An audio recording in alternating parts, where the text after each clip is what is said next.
नमस्ते।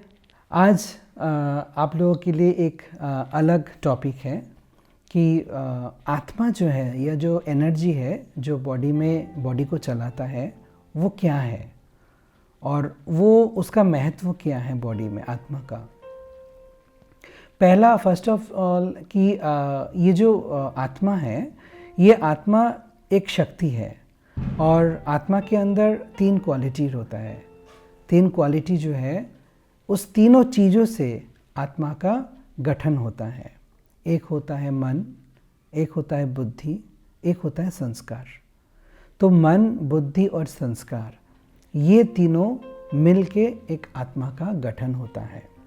पर आत्मा जो है वो ऐसा नहीं कि खुली आंखों से दिखा जाता है, वो एक शक्ति है।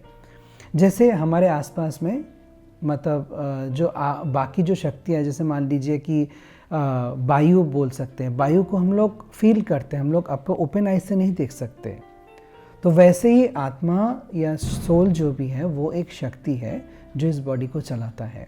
आत्मा के अंदर जो शक्तियाँ हैं, जिस शक्तियों के चलते हम लोग इस चीज़ को और आगे बताएंगे कि हर किसी को सुख, शांति, आनंद, प्रेम, पवित्रता, ये सारे चीज़ बहुत बहुत प्यारे लगते हैं। हर किसी को सुख चाहिए, हर किसी को शांति चाहिए, हर किसी को आनंद चाहिए।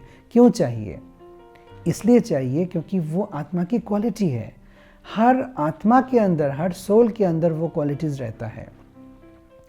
अभी मान लीजिए कि इस चीज़ को मैं और अच्छा क्लैरिफाई करता हूँ आपको कि सपोज़ मान लीजिए कि बरसात के दिनों में आप किसी के घर में गए हैं। सपोज़ मान लीजिए कि मैं किसी एक फ्रेंड के घर में गया हूँ और बाहर बहुत बारिश हो रहा है। तो मेरे फ्रेंड ने मेरे को बताया कि बाहर एक बहुत अच्छा बारिश हो रहा है, चलो एक कप चाय पी लेते हैं। जबकि मेरे को चाय पीना अच्छा नहीं लगता या मैंने चाय का मेरे को आदत नहीं है। तो मेरे फ्रेंड ने मेरे को बोला कि चलो एक कप चाय पी लेते हैं, बारिश हो रहा है, अच्छा लगेगा, ठंडा है। तो मैंने कहा चलो ठीक है, खा लेते हैं। तो उस फ्रेंड ने मेरे को चाय पिलाया।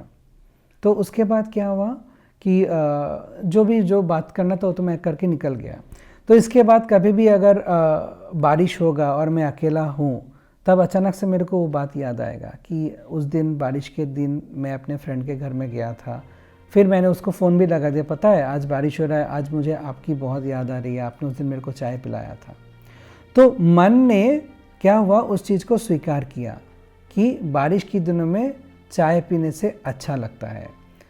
तो बुद्धि ने क्या किया, उस चीज़ को और भी डाइल्यूट किया कि हाँ सही बात है, एक दिन मैं खुद जब अकेला था तब मैंने भी बारिश होते होते मैंने भी एक कप चाय पी लिया, क्योंकि उस चीज़ का मैंने याद किया। अब जब भी बारिश होगा ये चीज़ मेरा धीरे धीरे एक अच्छा लगने लगा कि बारिश होने से ठंडा होता है, एक कप चाय पीने से अच्छा लगता है। तो मन ने उस चीज़ को स्वीकार किया, बुद्धि ने उस चीज़ को आगे बढ़ाया और मेरा बरसात के दिनों में चाय पीने का एक संस्कार बन गया। तो ऐसा होता है आत्मा का क्वालिटी का। तो जो हम चीज़ को स्वीकार करेंगे, जो चीज़ हमारे सामने आएगा और उस चीज़ को अगर हम कंटिन्यू करते रहेंगे, वो हमारा संस्कार बन जाता है। ऐसे ही सपोज़ मान लीजिए कि कोई एक बच्चा बचपन में किसी एक दोस्त के घर गया और उस दोस्त ने उसको बोला कि पता है मेरे पापा ने रूम में बहुत सारे पैसे रखे हैं और तू अगर चाहे तो चल, मैं और तू जाके बाहर से थोड़ा कुछ मिठाई खा के आते हैं, उस पैसे लेके, पापा को उतना पता नहीं पड़ेगा।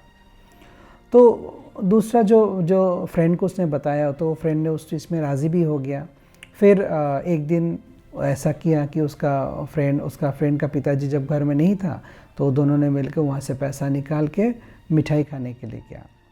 तो उस समय उनको ये नहीं लगा कि वो ये चीज़ कुछ गलत कर रहा है, क्योंकि गलत और सही का महत्व तब आता है जब बुद्धि का विकास होता है, जब हम और लोगों के साथ जानते हैं, बात करते हैं, समझते हैं कि क्या चीज़ सही है, क्या चीज़ गलत है।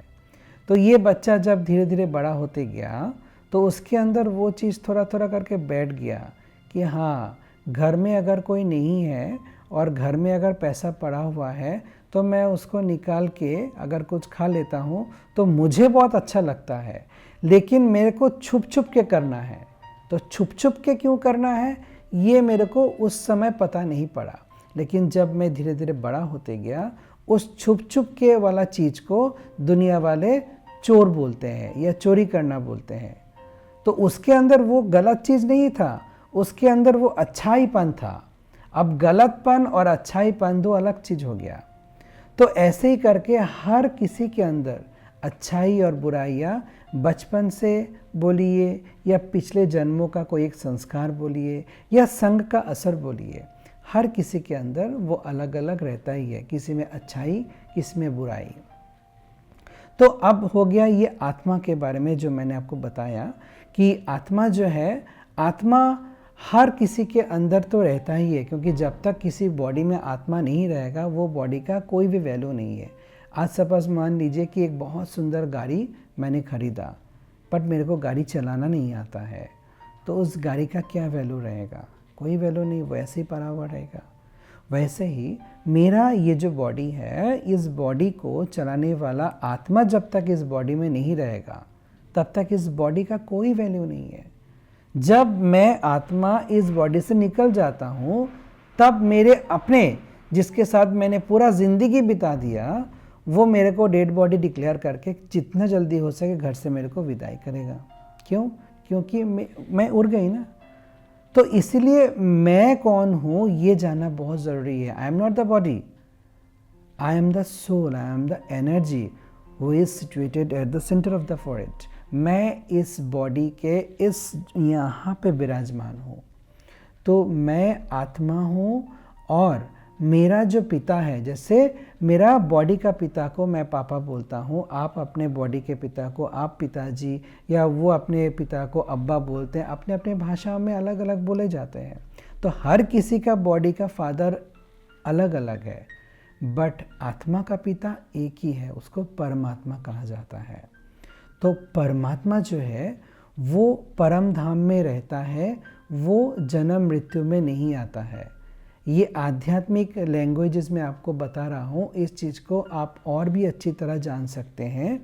इसके लिए आपको थोड़ा सा समय निकालना पड़ेगा कि ब्रह्मा कुमारीज ईश्वरीय विश्वविद्यालय जो ऑल ओवर वर्ल्ड में, इंडिया में तो है ही, ऑल ओवर वर्ल्ड में छाया हुआ है, तो यहाँ पे आके आप और अच्छी तरह जान पाएंगे। क्योंकि मैंने अभी तो आपको थोड़ा समय के लिए बताया, अब आपके मन में बहुत सारे सवाल भी आते होंगे कि हमने तो इस तरह की बातें कभी सुने नहीं थे, आत्मा का मतलब तो हम लोग कोई डरावना एक भूत टाइप का कुछ दिखते थे। तो वो हम लोगों का एक सोच, एक कल्पना है, ऐसा नहीं है। आत्मा जो है वो एक छोटा सा पॉइंट ऑफ लाइट है, वो एक एनर्जी है। और हमारा जो पिता है वो भी परमात्मा, वो भी एक छोटा सा पॉइंट ऑफ लाइट है। लेकिन हमने आज तक परमात्मा या भगवान को अलग अलग नाम से, अलग अलग रूप से जाना है, पहचाना है। इसमें हमारी आपकी कोई गलती नहीं है, क्योंकि ये बहुत काल से चला आया है। लेकिन अब वो समय आ गया है कि हमको डायरेक्टली परमात्मा के साथ जुड़ने का मौका मिला है। तो मैं आप लोगों को ये विनती करता हूँ कि आप लोग अपना कीमती समय से रोज़ कम से कम आधा से पौने 1 घंटा टाइम निकाल के अपने नज़दीकी ब्रह्मा कुमारीज ईश्वरीय विश्वविद्यालय में आइए। वहाँ पे 7 डेज़ का कोर्स है, बिल्कुल फ्री ऑफ कॉस्ट, आपको एक भी पैसा नहीं देना पड़ेगा। लेकिन देना पड़ेगा तो आपका थोड़ा सा वैल्यूएबल टाइम देना पड़ेगा। उस वैल्यूएबल टाइम के बदले आपको बहुत कुछ नया जानने को मिलेगा। तो आपको मैं फिर से हमारे ब्रह्मा कुमारीज ईश्वरीय विश्वविद्यालय की ओर से फिर से आपको वेलकम करता हूँ। ओम शांति।